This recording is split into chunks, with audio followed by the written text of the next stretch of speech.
Get your glow up.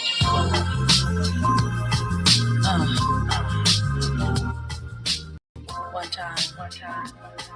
Happy Friday. This is Asian America on IntellectualRadio.com. I'm your host, Asia Shakur, aka Hood Oprah.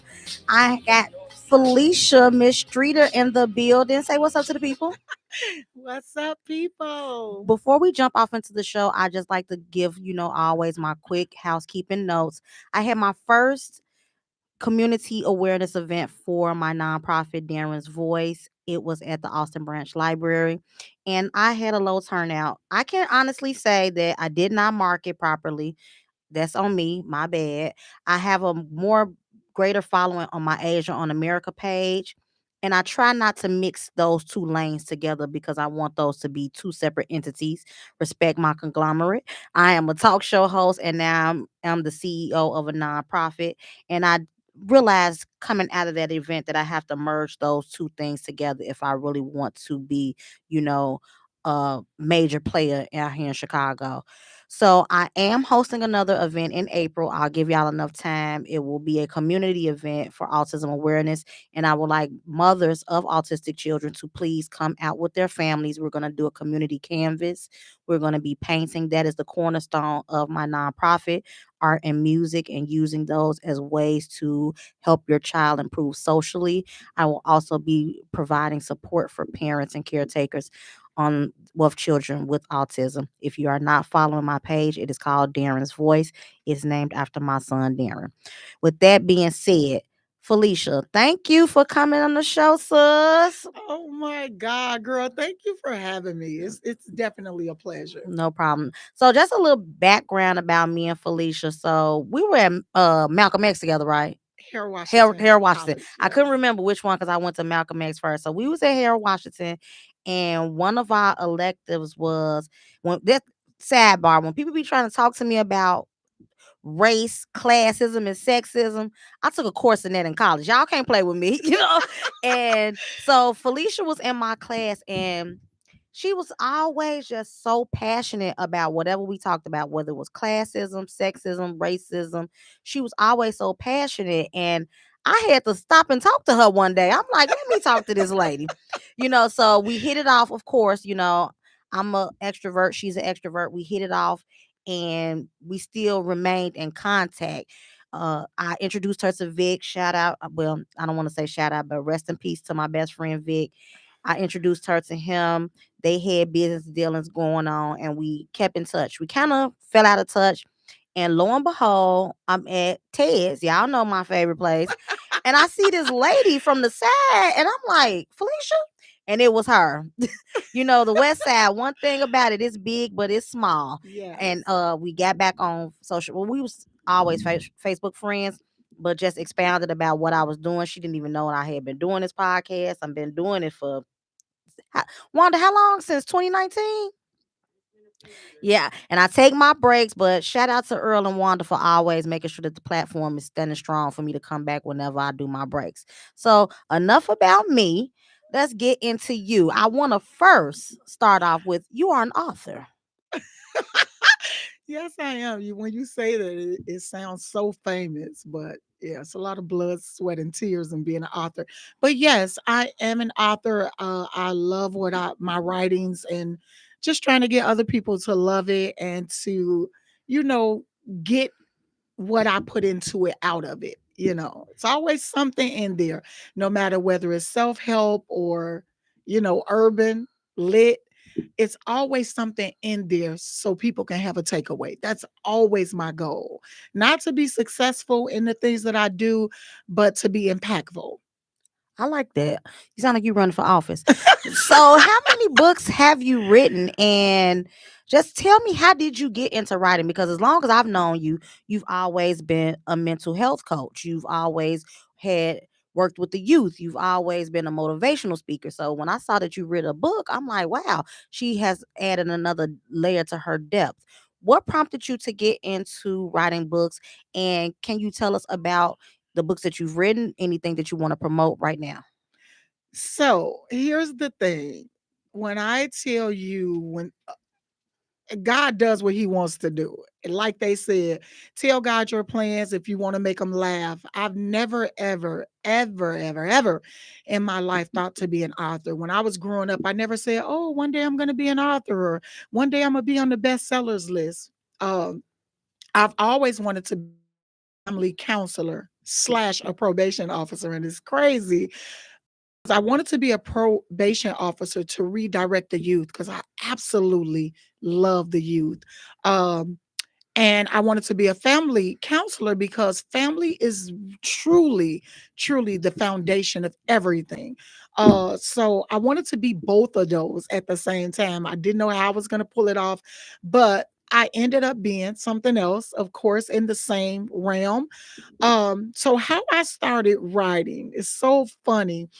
I worked for a temp agency one day and I was so bored and I used to finish my work so fast.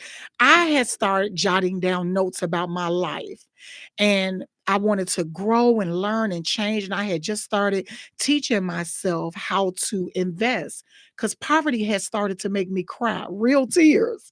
So I'm like, I'm going to write down notes about my life, the direction that I want to go in, and how I want things to change.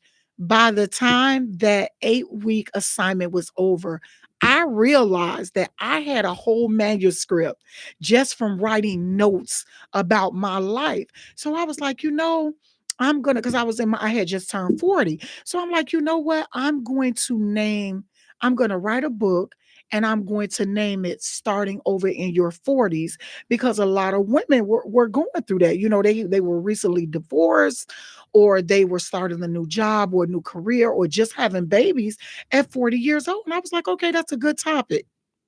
So God said, no, that's not what I want from you. So while I'm out and about, and if people know me, they know I'm always out and about. So I had started hearing conversations about women, hurting women, and it's so crazy really quickly how when I'm out and about, I'm in my own zone. I'm focused, I'm paying attention to my surroundings, I'm listening to my music or my meditation stuff. So the fact that I had started hearing conversations from women, it was odd to me. And I'm like, And when you say women hurting women, in what type of capacity? because of the conversations that I heard, like just say I'm on the bus headed downtown and I'm in my own zone, but I'll hear this girl or young lady on the phone with one of her friends, and she's either talking about her challenging child Okay. or her broken relationship, or she's heartbroken, or she just broke up with somebody, and people who are talking about how much they hated their jobs and I can't believe I go here every day and I'm underpaid and I'm still struggling. So I'm hearing all these conversations around me, and this had went on for months. And I'm like, why am I hearing all these conversations? It's almost like the movie, and everybody probably have not seen this, What Women Want, when he No. started hearing women talk without them speaking. But in this case, of course, I was actually hearing the women's conversations. So I was like, you know what?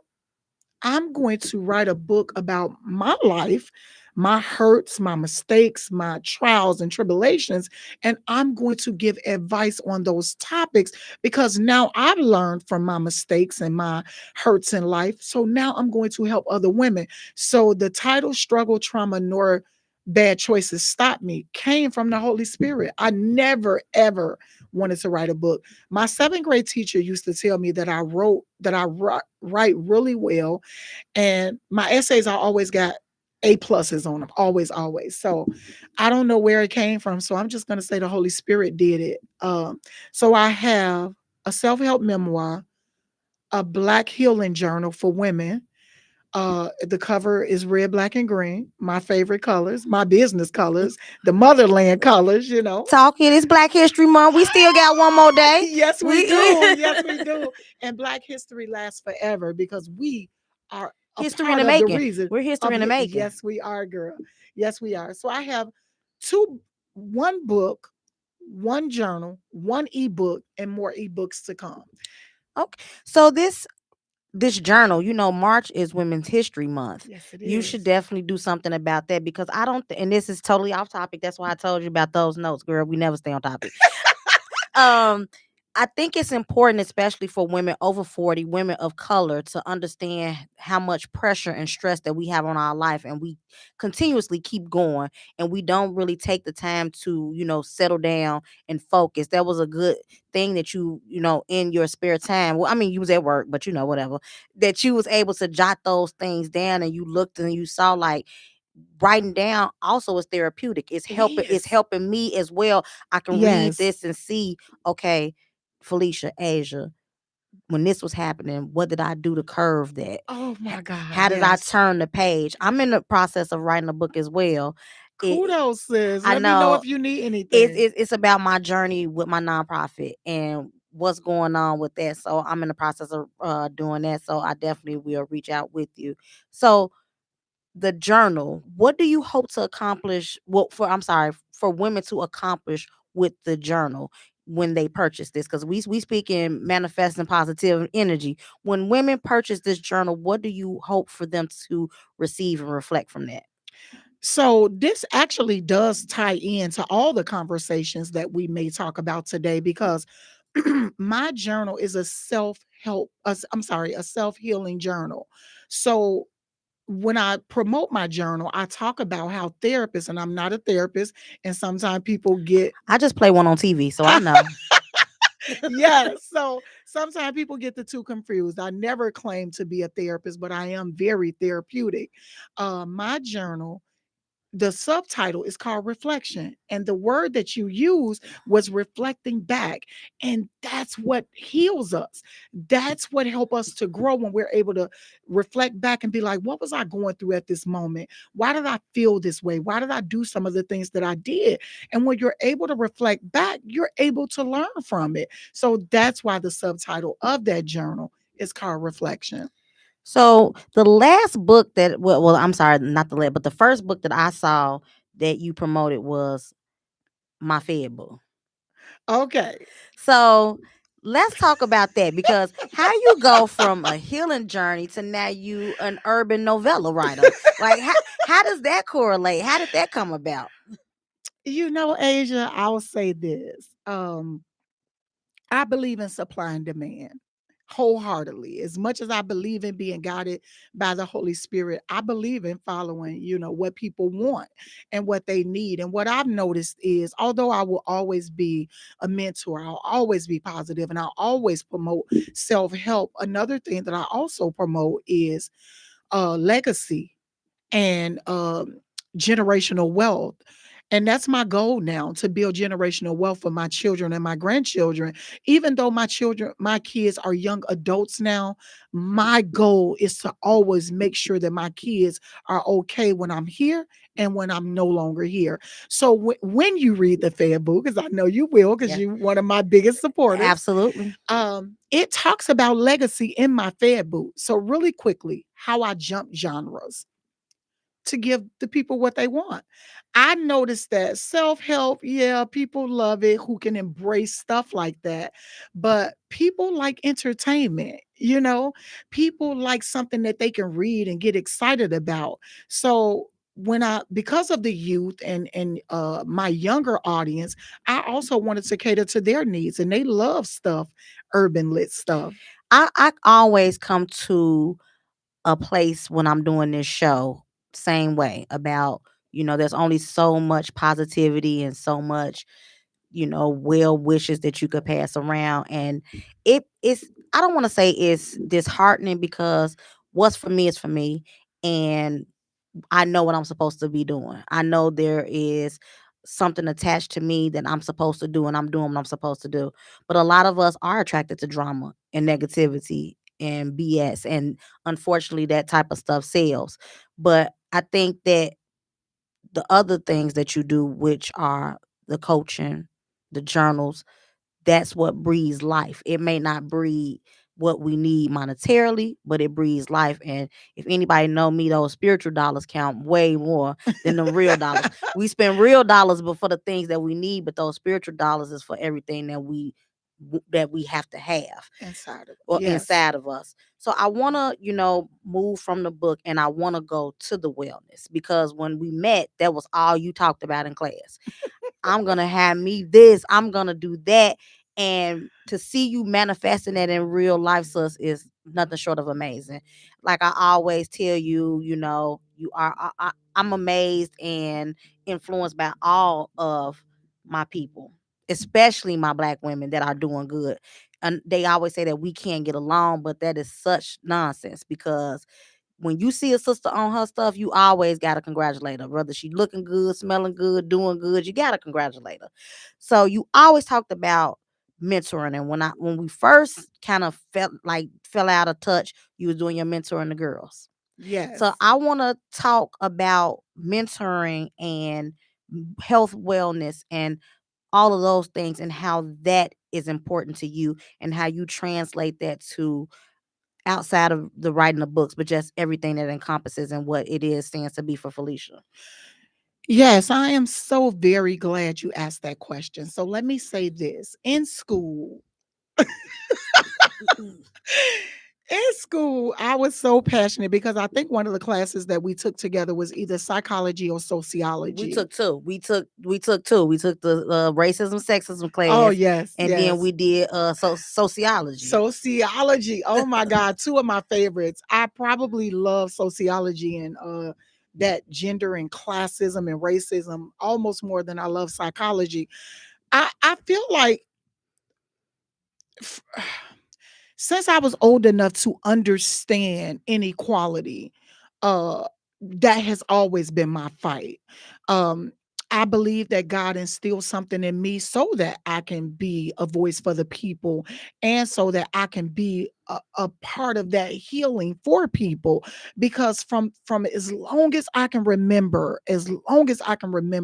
I've always wanted to help people. And it came so natural to me. Same. Yes, it always came so natural to me, and I used to wonder why strangers used to come up to me and tell me their life story and, uh, just always embrace me when it came to hurtful things. Like, people have trusted me with things that some people won't even say out loud. So I took all that and I put it into the work that I do. And again, I love Black people and I won't apologize for it. I am team diversity. I love diversity, but I love my people, and I'm not going to make excuses for it or apologize for it, because why do everybody else get to stand in the gap for their people, but when I do it, I'm a racist, or oh, all she care about is Black Or you're people. a militant. Yeah, yes, yes. Or you're a But militant. but I'm gonna stand in the gap for my people and I'm gonna be the voice for my people. But what pushed me more into mental health is my own mental health. When my mental health became a mental disorder, I knew that something needs to be done about this, because a lot of people, and I never say all or everybody because I'm always making sure I'm being unbiased. So many people do not understand the importance of mental health. Why do you think that smart, educated women fall in those gaps? Because we know a lot of smart, educated women who don't understand the severity of mental health and the ramifications that it comes with being a mother, being Oh, uh, an shucks. executive, being a wife or a lover. Why do you feel as though, because we're the ones, per the stats, Black women, Yes. the ones that are hypertension, the weight problems, all the things that come compounded when you're having mental health, and I don't want to say illnesses, but crisis or issues, because everything that does not aid to the betterment of you can be destroying you mentally. Why do you feel as though a lot of us don't get the help that we need, or seek the type of information that we should, or buy yourself journal to write and reflect, or do the work to be better? Why do you think that? Yes. Well, I do want people to understand, and this is not just a sales pitch. Journaling does help support your mental health. And the reason that it does that is because when we put our emotions on paper, it's a release. And therapists suggest that people journal. Um, and the reason I believe Black women fall in the gap, and I speak for myself as well, it was probably not as important to me until I went through my own journey or battle with anxiety. Anxiety and depression is oh my God, it is so overwhelming. And and it made me step up to the plate. Like I say, I've always cared about Black people. I've always wanted to be the one to teach people or to cater to the needs of people's mental wellness, because I understand the importance of it. But for those who don't, this is why I teach people. This is why I coach people. This is why I have workshops about mental wellness and mental health. And stress and trauma creates mental disorders. And because I carried the entire world and the Black race on my back, it caused a lot of stress and overwhelming, and it overwhelmed me and it caused anxiety. So people don't take it serious until they actually go through it, or until you watch your kids slip through the cracks. My teenager went from this happy, charismatic, funny, fun-loving child into having mental disorders. And to watch that was not heartbreaking, it was heart shattering. So I had to learn more than what I already knew to pull my son out of that darkness. So it's a lot. And again, we won't take it serious until somebody we love goes through it, or us ourselves actually go through it and have to deal with it. What does healing actually look like? Because a lot of people can say, I went to a therapist, I journaled, I'm healed. But what does actual healing look like for somebody who may not want to take the step and get a journal, or take the step to speak to a therapist, or take the step to even sit down with a wellness coach? What does healing look like? Healing starts with being self-aware. Self-awareness is it's the balance of everything. If you're not self-aware, then you don't know what help you need. You don't know that you're broken. You don't understand that you're hurt. You don't understand your emotions. And if people, and I'm so glad I learned this, if people don't learn to master, manage, or control their emotions, there's going to be a lot of people in jail. There's going to be a lot of people in domestic violence relationships. There's going to be a lot of people, uh, Go ahead. there's going to be a lot of people, uh, just dealing with a lot if they don't learn to tap into their emotions and manage them. All right, we got a call coming through. Come through. Happy Friday, Black History Month. Come Yes, on. yes, the last Friday. Hi, this is Intellectual Radio. This is Asia. Hi, Asia. This is Patrice. You I call, called earlier, come on, and I'm calling back. come on, sis. What's your Um, question? I have a question. Well, not really a question. I have a statement regarding the question that you asked. Okay. Why do intelligent Black women um, think that it can't happen? What was your question? Why do intelligent Black women fall into the gap of not feeling that they need, to understand their mental health illnesses? Well, for me, I'm going to answer for me. Um, as I got older, but when I was younger, I didn't know what it was. So I think that's what happens as you grow up and learn and evolve and understand your mental. That, oh dang, this is what been happening to me all along, but it wasn't labeled back then. It was either you crazy, you drama, or you're toxic, you know. And I just thought I was effed up. But as I got older and I lost my grandmother, is when my mental really got bad, and I went for help. But some women, some young girls, don't understand what they're going through.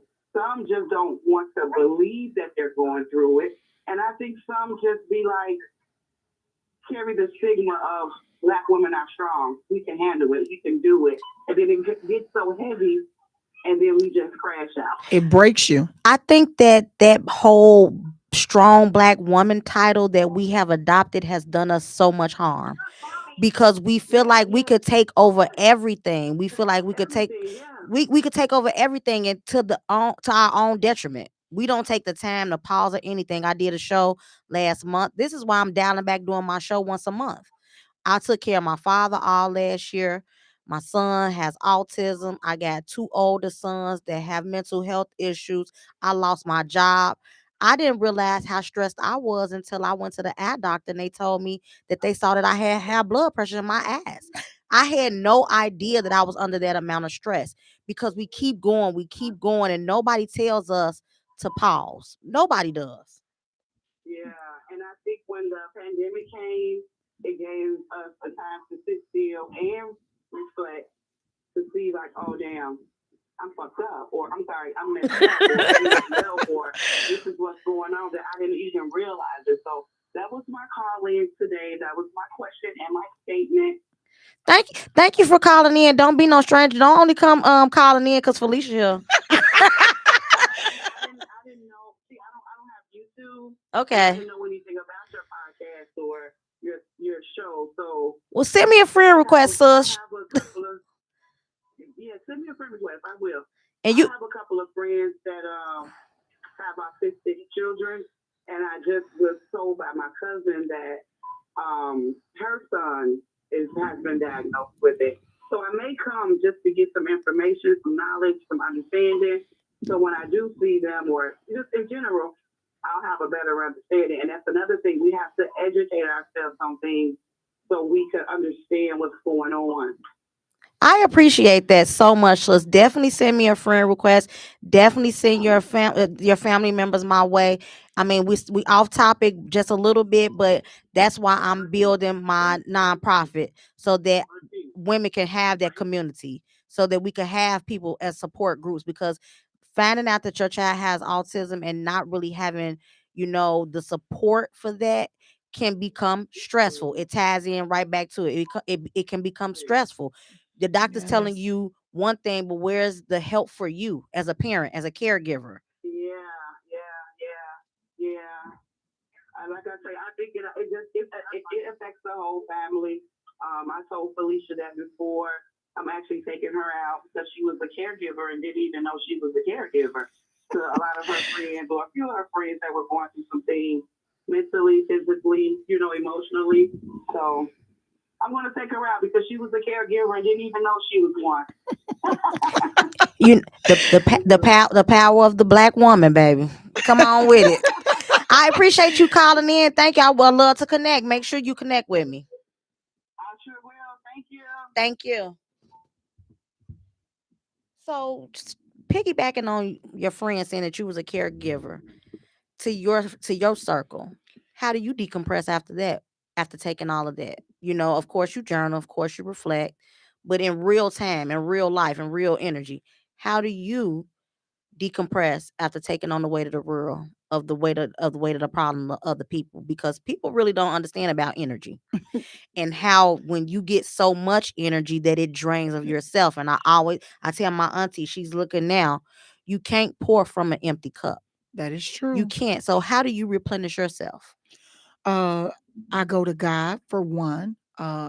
That's where my strength comes from. He is truly my rock. He's the reason I do all this. He assigned me to it. So, what better person to go to for strength is the person who assigned you to do something that drains you.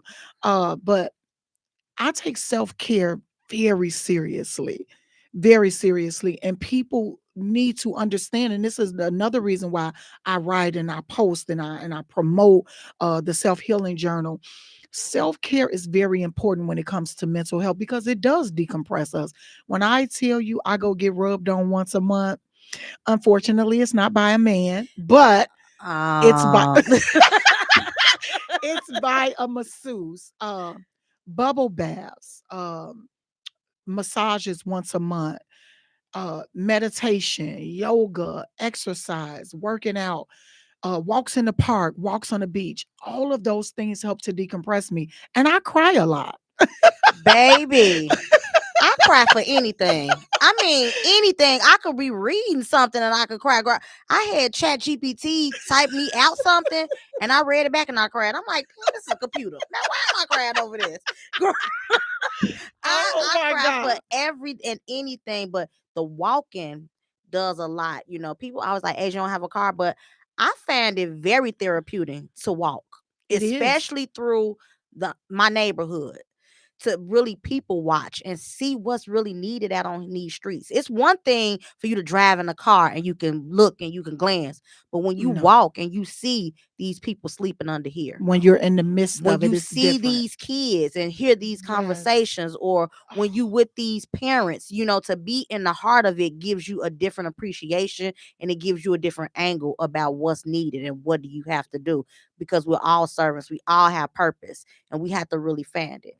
But now I'm going to switch gears to me and Wanda's favorite part of the show. It's called Succotash. And if you are not familiar with my show, Succotash is the part of the show where we talk about everything. Succotash is a native dish. It's corn and all type of stuff put in together. It's the part of the show where I let my guests take over. You could talk about anything. You can ask me questions. You can promote. You can do anything. It's the part of the show where my guest takes over. So, Miss Felicia, I'm not a doctor, but I'm really a Dr. Streeter. What you want to talk about on Succotash? Oh my God. Thank you so much for this opportunity. I love being a voice. And you know what? It's because I feel like I have something to say that's worth listening to. So I really appreciate this opportunity. And I'll just reiterate on what we've kind of already talked about.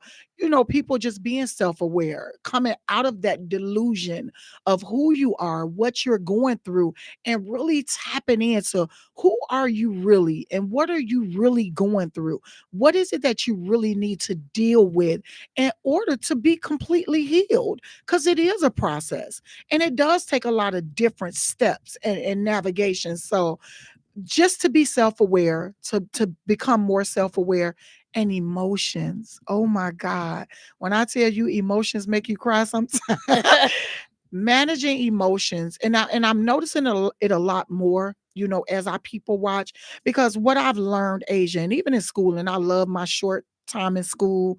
Glory to God that I walked across that stage. That was Okay. my goal. But I've learned that s- um your own experiences and watching people, learning people is the real teaching. That's where you learn the most lessons, not in a book, not in a college course, not in a certifications. It's dealing with real experiences. Nothing is a better teacher than dealing with real experiences. And what I want to say, people, is just whatever you want to do, whatever is on your heart, follow your intuition, follow your discernment, follow the Holy Spirit, and just do it like Nike. Like, I have so many things that I'm working on, and because it was put on my heart or in my mind, I'm asking God to bless the works of my hands. I'm gonna do it all. I'm gonna do it all. And my favorite quote is by Ayn Rand. The question is not who's going to let me. The question is who's gonna stop Who's me. I just said this today. I'm a mogul in the making.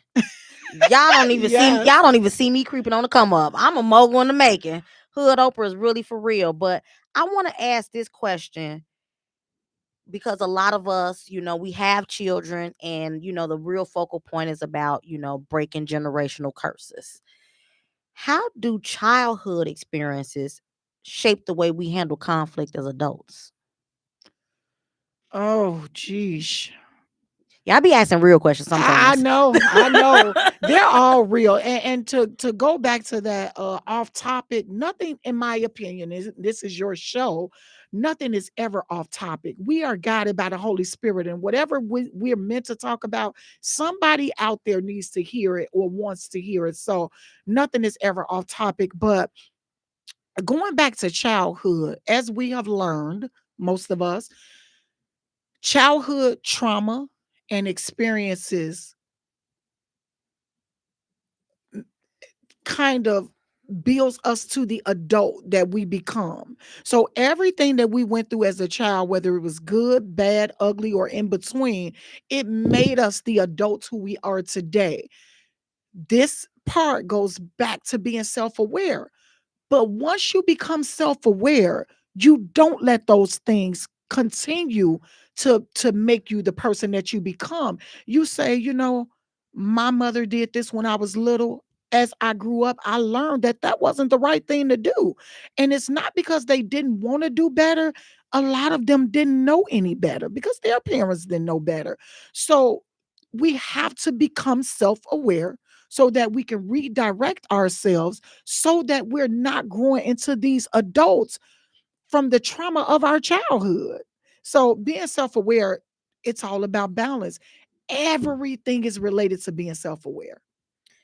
If somebody listening right now wants to start improving their emotional and mental health today, what is one small habit that they can implement immediately? Breathe. Just that simple. Just that simple.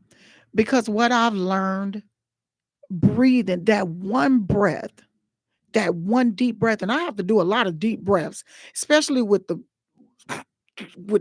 stuff we deal with on the regular.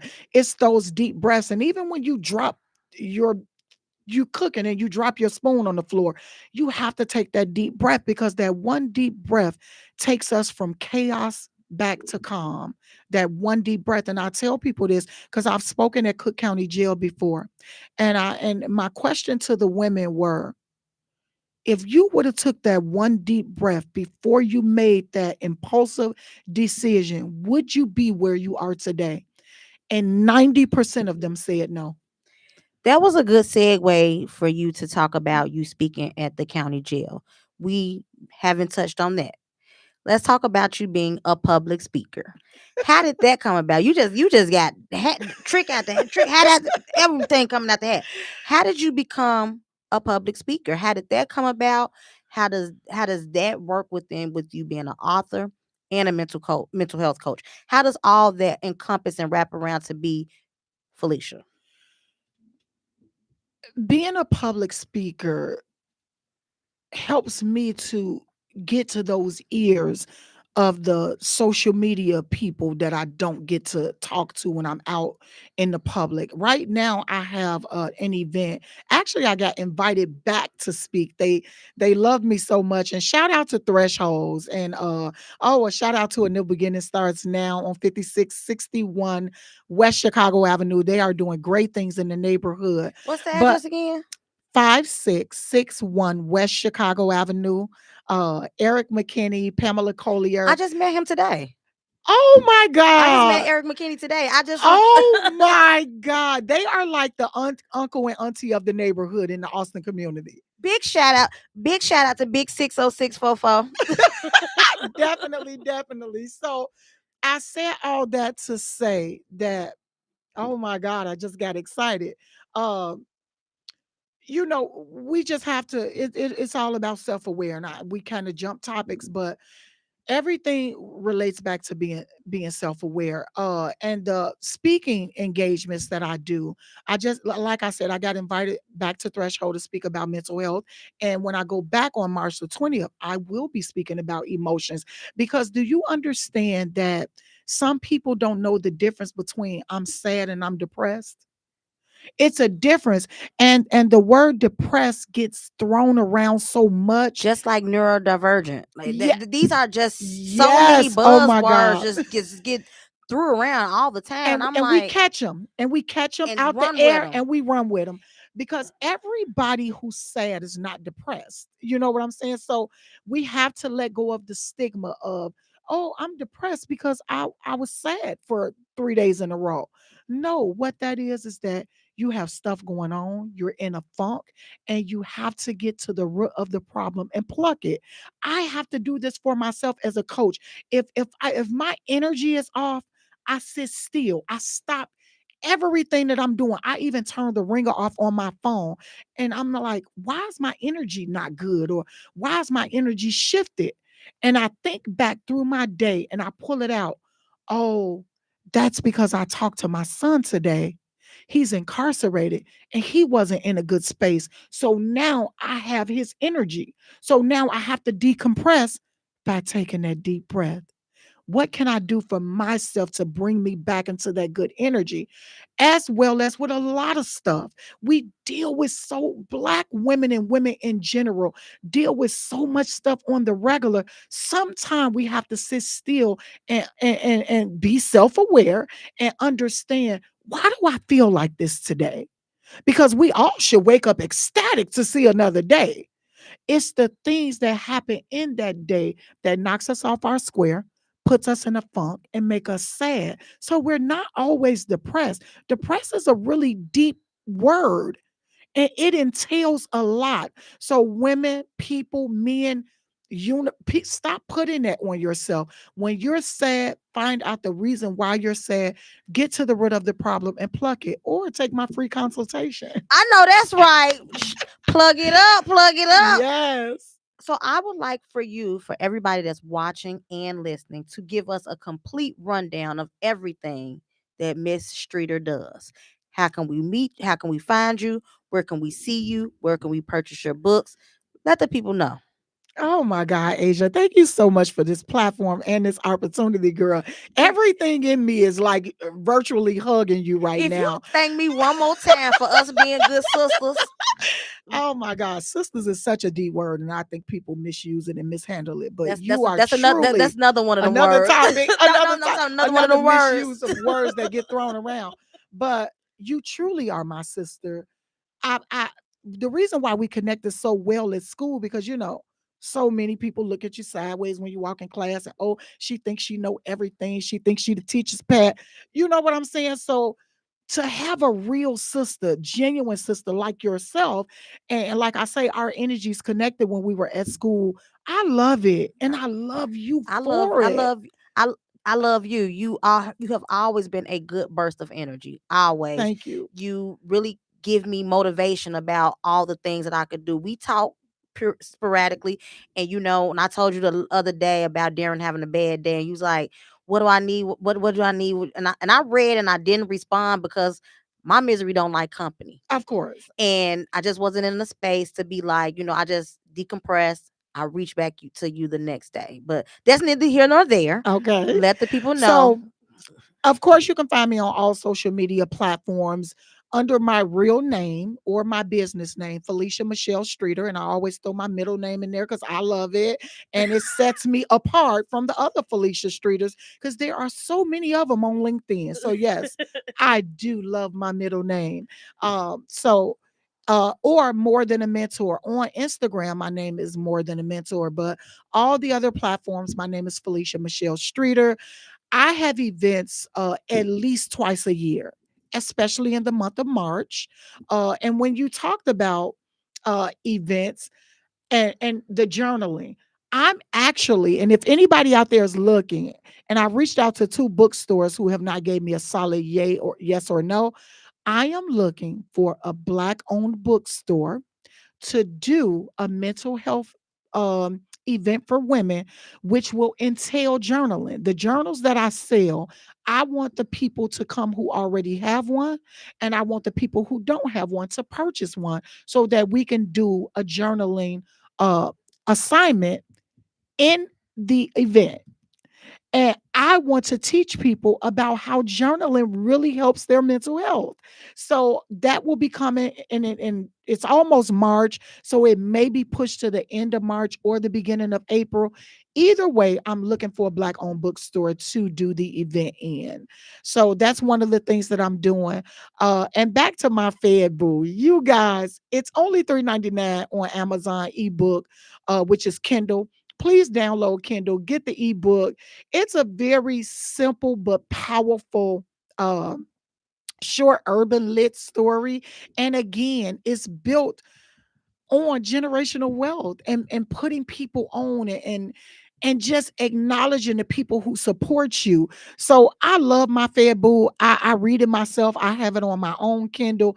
And when I read it, I smile because no matter how hood it is, no matter how urban lit it is, trust me that it has a message in there where you can take away from it, where you can say, man, I never thought about that. Or it's crazy how she flipped the game or flipped the script, because that's what I do. That's what I do. I turn negative into positive, honey.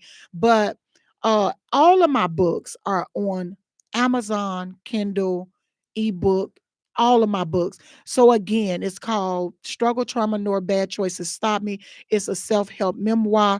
The name of my journal is From the Journey to the Journal. and the subtitle is Reflection. You can find that on Amazon. My Fed Boo just went live February the 6th, I believe. Again, it's a short story because, people attention span ain't what it used to be. But when I tell you I love Fed Boo, because man, it's just crazy. It's a fiction story, but if you read it, you will probably notice that some of the characters in it are real. And my vision for what I want for my people is in Fedboo. Fedboo, the master manipulator.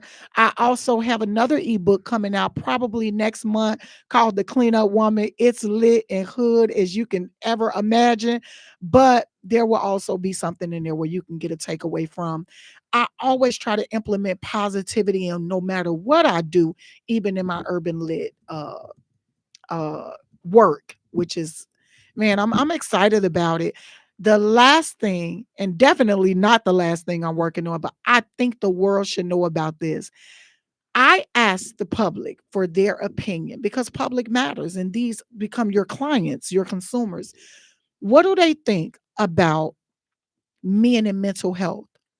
And when I tell you I got so much feedback from this, I am creating a space for men, and it's called the Kingsman, the Kingsman Wellness Club. And the subtitle of it is not a book. It's called Let Me Cater to Your Mental Health. I love the idea of it. I love where uh, the Holy Spirit is leading me with this because I noticed that men need help too. And I'm gonna have to bring you back again because it wasn't on topic, but this diversion between the black man and the black woman. Maybe if we can have some help with men and women with their mental health, we can end that because we are greater as one than we are apart. We having all these silly arguments on social media about 50-50 and this and that and that and this, and so many women talking about they don't want men, and it's becoming a rhetoric, and we don't want our generations behind us to feel like our kings are not supposed to be on the side of us, rocking with us, and that would alleviate some of the problems and some of the stress on us women if we had good, strong men by our sides. So it's almost time for us to get up out of here. Again, Felicia, wonderful show. You did absolutely fantastic, as I knew that you would. You've always been a great speaker. So I thank, God, universe, however y'all want to do about keeping us aligned. God makes no mistakes. I will support you in all that you do, and I know we'll be likewise. I also found you a black bookstore. It's called Semicolon, 1355 West Chicago Avenue. Let's see if we can go in there together, see what we could do. Let's do that. And this is how I know great minds think alike. Because first of all, I love the name semicolon connected to a book. Yeah. I visited their bookstore. I reached out to them via email and they're under construction. So Oh, I'm waiting for that whole thing to finalize. I also reached out to some South Side bookstores, and shout out to the South Side. I am a West Sider. I truly believe the West Side is the best side. But when I tell you the South Side be doing their thing, so they shout out do. to the They South do. Side. They do. So I am speaking with two bookstores on the South Side, uh, who is considering allowing me to be in their space, but we just haven't set anything in stone yet. So shout out to the West Side being the and, best and, side, and I do but have somebody that I want to kudos. connect you with on the south side since I know you'll go there.